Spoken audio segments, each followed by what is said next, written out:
Hello everyone, Meteorologist Carly Smith here. How's it going? Hello everyone. We are talking about the stormy forecast, so let's just get right into it. So here's a look at radar right now, where we do have several rounds of thunderstorm that are moving through the coastal bend right now as we speak. So what we have going on is there's that upper level low that we've been talking about. That's, while there wasn't a high chance for storms today, there is enough energy moving through right now for thunderstorms to develop. So anytime we're under this influence of this upper level low, there's going to be a couple around of waves of energy that could produce some thunderstorms, and we're seeing one of those right now. Now the rest of the day, it looks mostly just cloudy. The peak chance for thunderstorm activity is right now, and these storms are moving northeast. So we've got thunderstorms from George West down between Mathis and Beeville, moving across Sinton, Rockport, starting to see some of that heavy rainfall into Aransas County, and portions right along the coast in San Patricio County, as well as the Baffin Bay area. That's going to drift toward Padre Island and Flower Bluff. So yeah, we've got thunderstorms in the region. Those should taper off when we take a look at the bigger picture. So let's do that now. We'll turn on all the radars. So there's not a lot of energy coming in on the back end. When we turn on our water vapor, this is really what I should have paid attention to more closely this morning, was we did have a lot of water vapor leading to that instability that led to our thunderstorms. So yeah, there is a better opportunity for thunderstorms Thursday morning. So you definitely want to be paying attention to Thursday morning. But right now we're seeing the peak of kind of that energy moving through. I've got another water vapor graphic that I want to take a look at. This one. It has the better color table, just for me to see if there are any little pieces of moisture in storm development that could lead to a little bit more activity. So right now, here's what we're seeing. The next chance, into this afternoon, there's a chance for a spotty storm to develop as essentially this right here moves into South Texas. Now, a lot of the short range model data, the high resolution model that we use a lot to forecast, really didn't have a lot of storms in the region this morning, which is why I kept our rain chances on the lower side. But as we continue along, you do see a chance for a spotty shower or even a rumble of thunder through about noon. Then we get a break. Then Wednesday morning, a decent shot at rain. I don't think it's necessarily going to be thunderstorms, but rain is possible. A few rumbles of thunder into Wednesday afternoon. Then watch what happens Thursday morning. This model, maybe not showing it. Anyway, Thursday morning is looking like a potentially stormier day. So the latest model run, it looks like, is trending down on the intense thunderstorms that could be strong to severe for South Texas, but we're still going to be in the path of a decent amount of instability. I think this model run downplaying it, honestly, a little bit. Yeah, right here, I think we could see a pretty decent shot at storms. So that's going to be around midnight into Thursday. Let's look at the IBM. So this is our in-house data. It's only on weather graphic computers that look similar to this. And so this one has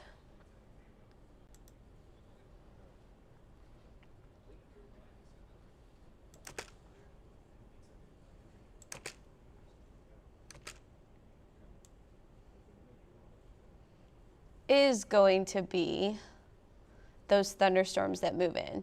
So you see Thursday right as the sun comes up and helps boost some energy, or just before the sun comes up even, and then as the sun comes up, boom, we get thunderstorms that really develop. So that's going to be really across the coastal bend. It has a lot of factors that are at play when we take a look at our bigger scratch forecast map. Actually, let me break down while we're in this.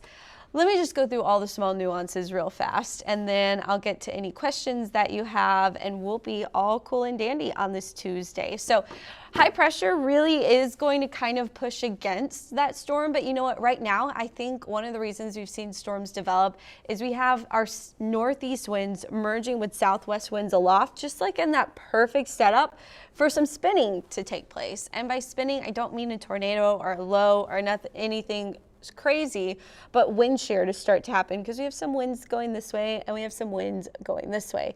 That creates spinning in the atmosphere, and then essentially that spin helps boost thunderstorm chances. And we're just in that perfect target zone where we have that line that's been pushing across the area and creating thunderstorms. As the wind kind of shifts a little bit more east, southeast, we should lose our storm chances into this afternoon, but we're going to boost our moisture, and essentially spotty showers are going to be possible into Wednesday. We see one of those pieces of energy come off our upper level low as we head into Thursday morning, and so the best chance for some strong, potentially severe thunderstorms again Thursday morning. I can't emphasize this enough. So that's what we have going on. All I could talk about is weather. That's all I know. So watershed, food, yes. So we are going to get some more rain in the watershed. It doesn't look like a ton. Most of the rain looks like it will be south of Interstate 10 and right along the I-35 corridor, which isn't perfect for our watershed. But then we are going to run into a drier period over the weekend, so we will get a break in the rain, and we will be able to enjoy pretty pleasant conditions over this weekend.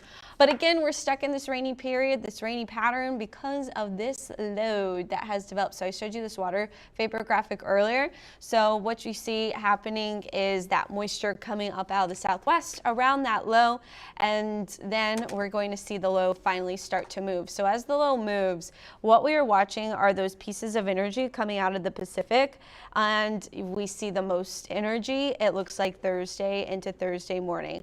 Now this energy really just doesn't necessarily mean thunderstorms Thursday evening. That's just a lot of the wind and the strengthening around the low where we're going to have the greatest disturbance. But by the time that low is off to our east, then essentially we're going to lose any opportunity for rain or thunderstorms, and we're going to be much drier on Friday and Saturday. So once the low moves east, we head into a drier period, but for now, rain chances are still sticking around, and we do see a chance for thunderstorms. So the peak chance for that stormy weather, again, Thursday morning, but we could see some spotty showers and storms off and on during the day on Wednesday as well as this morning. But I think we get a break in the rain this afternoon and evening until the rain kind of redevelops again overnight into Wednesday morning. So breaking it all down on our 7-day forecast, we've got a good morning from Matthew. Angela says, I love the rain and the cooler weather. And Ruben says, thank you. So you're so welcome. In your 7-day, I need to refresh this. I was like, those are not the right numbers. It's loading, it's loading, it's loading. Don't look at the brain percentages. Okay, so we've got 10 to 30% chance for some showers on Wednesday, AM thunderstorms on Thursday. Those thunderstorms could have some high wind and some hail potentially embedded in them. And then we're drier on Friday and warmer. Highs about 85 degrees. We're slightly cooler Saturday and Sunday. And then that comes along with the cloud coverage. That's why we're going to be cooler, but also the wind picks up Sunday and Monday. So if you have plans to be out on the water this weekend, Friday evening and Saturday are going to be better in terms of wind and choppiness. Sunday, it becomes rather windy and not too fun to be out on the water. Waves are also going to pick up with those stronger winds, especially out of the south. So Sunday and Monday, we'll have some high seas that could lead to hazardous conditions as well. So, hey, Fred from Beeville, we'll take a look at 50 to 70% chance of sun.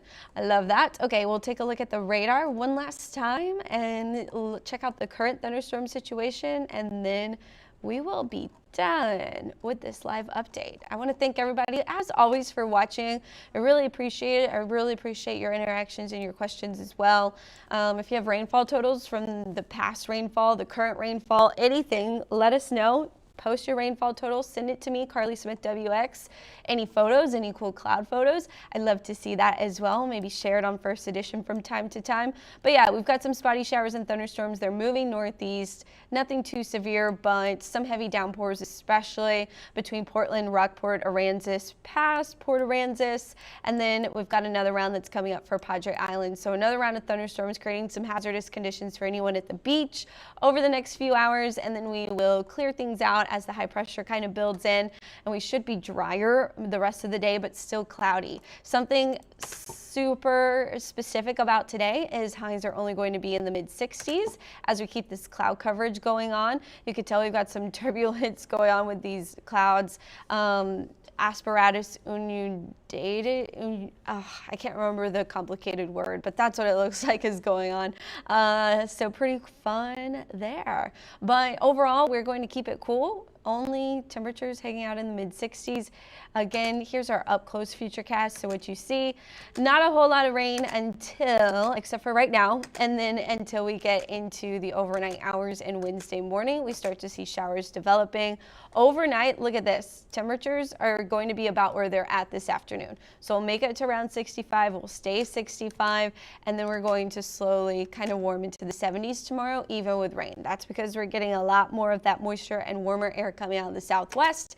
And then essentially we are going to see, it looks like a warm front trying to develop that keeps the coast a little warmer than areas further inland such as San Antonio as we head into Wednesday and Thursday. And that's why we see our thunderstorms developing in the area as well. So a decent shot at thunderstorms today, but especially Thursday morning. This is paused at 7 a.m. So Zach said just had a brief downpour a couple minutes ago. Fred said hi from Beeville. Mike, hi from the Phoenix area. So that's pretty much all I have for you. Thank you again for watching. Don't forget that you can always download our 3 News Weather app. You can search for it. If you have Google, KIITV.com/app. If you're watching this on a platform such as on Roku, we've got an app there. Apple TV Plus, we've got an app there, and Amazon Fire TV, we've got an app there. If you're watching on any of those or YouTube, maybe on your smart TV, you can also scan this QR code, and then it will take you to the way to download our app, and you can get push alerts and updates right there. Thanks again for watching, and have a terrific